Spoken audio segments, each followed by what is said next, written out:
Hello friends, स्वागत है हमारे यूट्यूब चैनल ज्ञानवर्धन में। दोस्तों, ज्ञानवर्धन की श्रृंखला में आज हम लोग बात करने वाले हैं व्यापम के अपकमिंग एग्जाम्स के बारे में।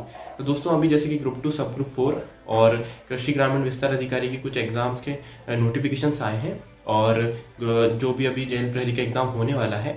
तो दोस्तों, जो भी स्टूडेंट्स इन एग्जाम्स की तैयारी कर रहे हैं उनके लिए बहुत ही स्पेशल ये वीडियो है। और दोस्तों, कोई भी जो बड़ा एग्जाम होता है जैसे IAS UPSC के एग्जाम्स होते हैं, MPPSC के एग्जाम्स होते हैं, तो दोस्तों काफ़ी सारे वीडियोस आपको उनके बारे में मिल जाएंगे, उनकी सक्सेस स्टोरीज आपको मिल जाएगी। पर दोस्तों, हर एग्जाम जो होता है इंपॉर्टेंट होता है। हमें जो गवर्नमेंट का सेटअप होता है, हर एक व्यक्ति की ज़रूरत होती है। सिर्फ एक IAS ऑफिसर नहीं, ना ही एक PCS ऑफिसर, एक क्लर्क की भी उतनी ज़रूरत होती है, एक एग्जीक्यूटिव ऑफिसर की भी उतनी ज़रूरत होती है दोस्तों। और जो भी लोग इनकी तैयारी कर रहे होते हैं उनको एक सही गाइडेंस नहीं मिल पाता है। दोस्तों, आज का वीडियो जो है इसी पर बेस्ड है और मैं आज अपने खुद के लाइफ एक्सपीरियंस बताना चाहता हूँ कैसे मैंने इन एग्जाम्स को ईजिली क्रैक किया है। लेकिन ये कंसिस्टेंसी होती है, इसमें दोस्तों काफ़ी लंबी तैयारी आपको करनी होती है और अगर समय पर वैकेंसी आ जाए तो इसमें बहुत ही कम समय में आप इस एग्जाम को क्रैक कर सकते हैं। तो सबसे पहले मैं बात करूंगा बेस के बारे में। तो दोस्तों, बेस क्या होता है?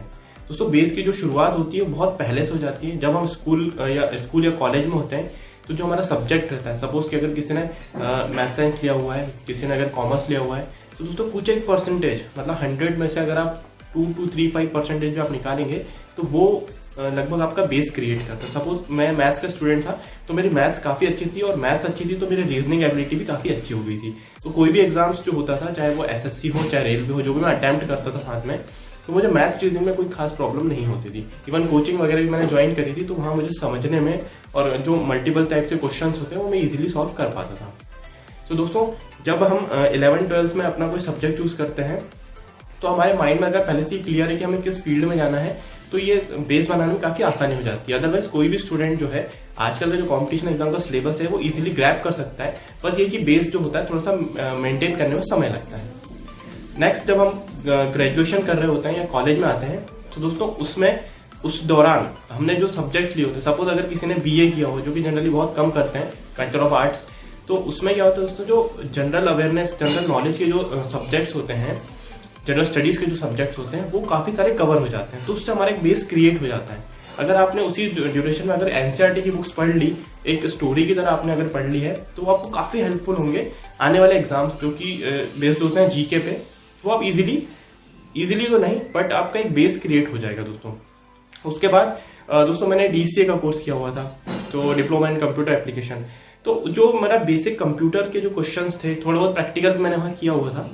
तो वो जो कंप्यूटर का जो सेक्शन होता है वो दोस्तों मेरे हिसाब से 80% ईजिली आपका कवर हो जाता है। तो आपको अलग से बुक्स पढ़ने की जरूरत नहीं पड़ती और वो जो आपका जो टाइम होता है वो आप अदर सब्जेक्ट जो आपकी वीक पॉइंट्स हैं वो आप इजीली उस समय में आप उसको पढ़ते हैं, तो आपका समय और आप उस कॉम्पिटिशन से थोड़ा सा ऊपर आ जाते हैं।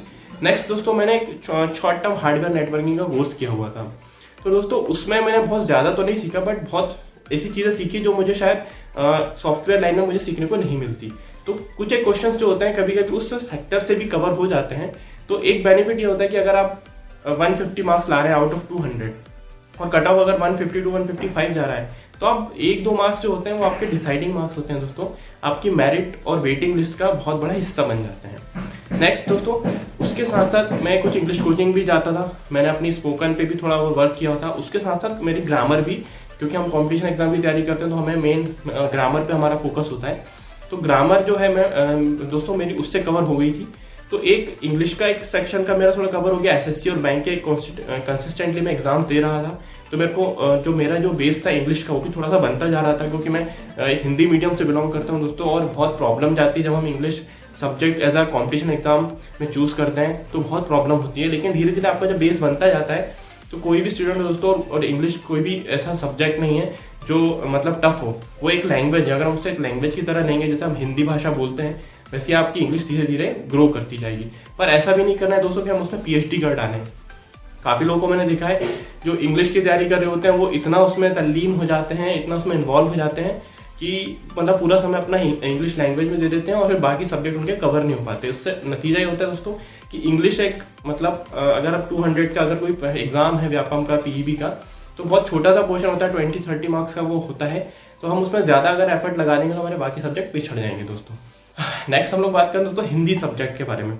मैं सब बेस की बात कर रहा हूँ। मेरा जो पहला पॉइंट चल रहा है बेस है हिंदी लैंग्वेज दोस्तों हम चूंकि बचपन से बोलते जाते हैं, मतलब जो हमने बचपन से सीखा है, अगर हम एमपी में आप पले बढ़े हैं तो आपकी मातृभाषा मतलब हिंदी ही रहेगी। और अगर हिंदी मीडियम से हैं दोस्तों तो आपको बहुत ज़्यादा प्रॉब्लम नहीं होने वाली है। आप कोई भी ग्रामर की बुक लाएंगे और पर्टिकुलर एक एक सेक्शन आप एक एक दिन में भी कवर करेंगे तो ईजिली आप कवर कर पाएंगे, उस पर मैं ज़्यादा बात नहीं कर रहा हूँ। तो दोस्तों इस तरीके से कुछ एक बेस मैंने अपना बनाया था। तो मुझे आगे जाके सिर्फ और सिर्फ प्रैक्टिस पे मैंने अपना ज़्यादा फोकस किया, क्योंकि क्या होता है दोस्तों, कॉम्पिटिशन एग्जाम में पहले आपको अपना सिलेबस कवर करना होता है। अगर आपका सिलेबस कवर हो जाता है उसी के बाद आप प्रैक्टिस सेट्स पे आते हैं। ठीक है दोस्तों, तो जो अब हमारा अगला पॉइंट है वो है दोस्तों प्रिपरेशन। प्रिपरेशन क्या है, क्योंकि अब आपका बेस बन चुका है तो अब आपको उस पर्टिकुलर जो एग्जाम है उसका सिलेबस आपको उठाना है। आपको अपनी टाइमिंग, सपोज कोई रात में ज़्यादा अच्छे से पढ़ लेता है तो उस हिसाब से अगर आप रात में पढ़ सकते हैं तो आप रात में पढ़िएगा। अगर आप दिन में पढ़ सकते हैं तो उस हिसाब से टाइमिंग सेट करना होगा। और अगर आपके पास कोई और अदर काम नहीं है, आप कोई पार्ट टाइम जॉब नहीं कर रहे हैं तो फिर मतलब आपके पास अबंडेंट टाइम है, आप कभी भी किसी तरीके से भी अपना टाइमिंग सेट कर सकते हैं। कोई फर्क नहीं पड़ता सुबह 6 बजे उठ के पढ़ो या रात को 3 बजे तक पढ़ो, या आपकी बॉडी लेवल, आपके बॉडी टाइप के ऊपर निर्भर करता है दोस्तों। ठीक है, अब एक एक सब्जेक्ट को आपको उठाना है। मैथ जिनका अच्छा है तो उनको सिर्फ प्रैक्टिस साइट्स लगाने हैं। सबसे इंपॉर्टेंट दोस्तों, आप अपने जो वेबसाइट पे, व्यापम की वेबसाइट पे जो भी प्रीवियस पेपर्स चले हुए हैं संबंधित उस एग्जाम से रिलेटेड, पहले उनको आप सॉल्व करें। तो आपको एक माइंड सेट बन जाएगा कि यार इस टाइप के क्वेश्चन इस एग्जाम से पूछे जा रहे हैं। उसके बाद व्यापम के अभी तक जितने भी एग्जाम हो और उसके जितने भी सेट डले हुए हैं आप सबको लगा लो। 50% आपका माइंड क्रिएट हो जाएगा कि अब आपको क्या पढ़ना है। क्या है, ये सिलेबस तो बहुत बड़ा है दोस्तों, और एग्जाम्स जो है लिमिटेड है और उसका सिलेबस लिमिटेड है। पर अगर अपना पूरा सिलेबस अगर आप पढ़े लेंगे तो आप अपना फोकस नहीं कर पाएंगे। कोई कहावत है दोस्तों कि अगर आप एक ही काम 100 बार करते हैं और अगर 100 काम को अलग अलग बार करते हैं तो आप जो एक ही काम जो आपने 100 बार किया हुआ है वो दोस्तों आप बहुत परफेक्ट तरीके से कर सकते हैं।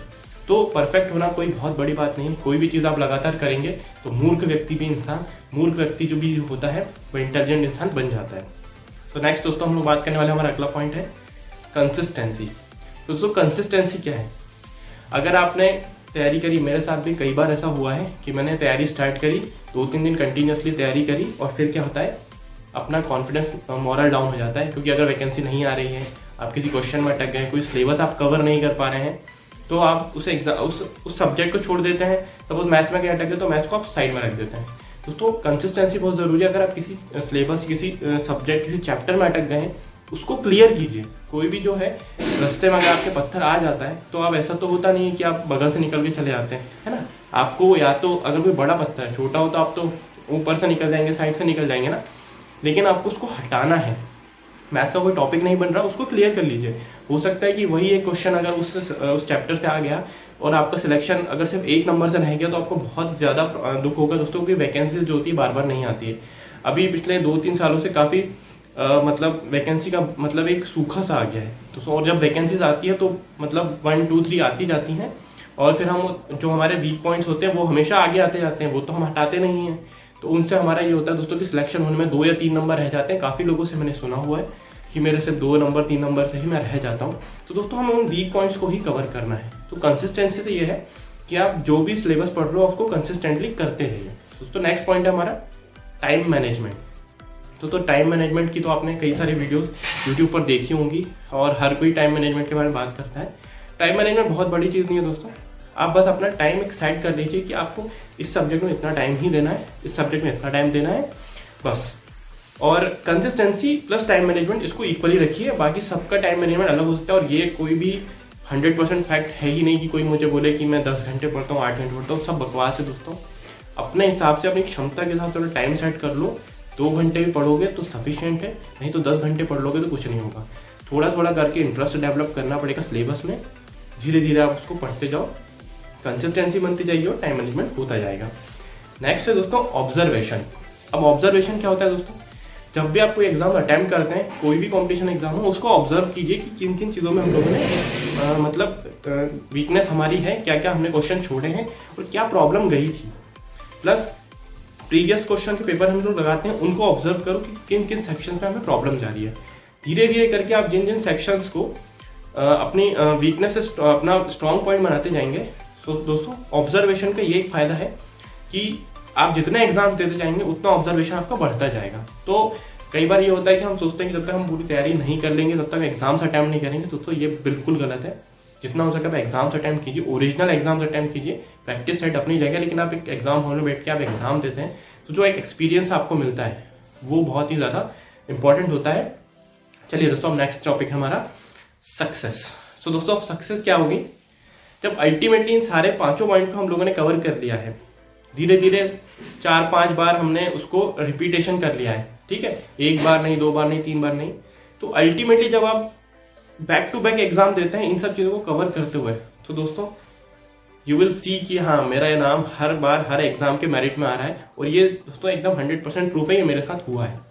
तो दोस्तों आज की इस वीडियो से मैं सिर्फ इतना ही कहना चाहता हूँ, एग्जाम कोई भी हो, चाहे वो यूपीएससी हो, चाहे एमपीपीएससी हो, चाहे अदर एग्जाम्स हो, ठीक है, आपको बस इन पॉइंट्स का ध्यान रखना है, अपनी तैयारी को कंटिन्यूसली करते रहना है। और दोस्तों अगर आपको कोई भी डाउट होता है तो मुझे आप कमेंट कर सकते हैं, मेरे इंस्टाग्राम चैनल पे आप मेरे इंस्टाग्राम अकाउंट पे आप मुझे मैसेज कर सकते हैं। और मिलते हैं फिर अगली वीडियो में। कंपटीशन एग्जाम से जुड़ी हुई जितनी भी वीडियोस मैं बनाऊंगा दोस्तों, और जितनी भी मैंने अभी तक बनाई है मेरे आप चैनल पे देख सकते हैं। तो मिलते हैं फिर अगली वीडियो में दोस्तों, तब तक के लिए धन्यवाद।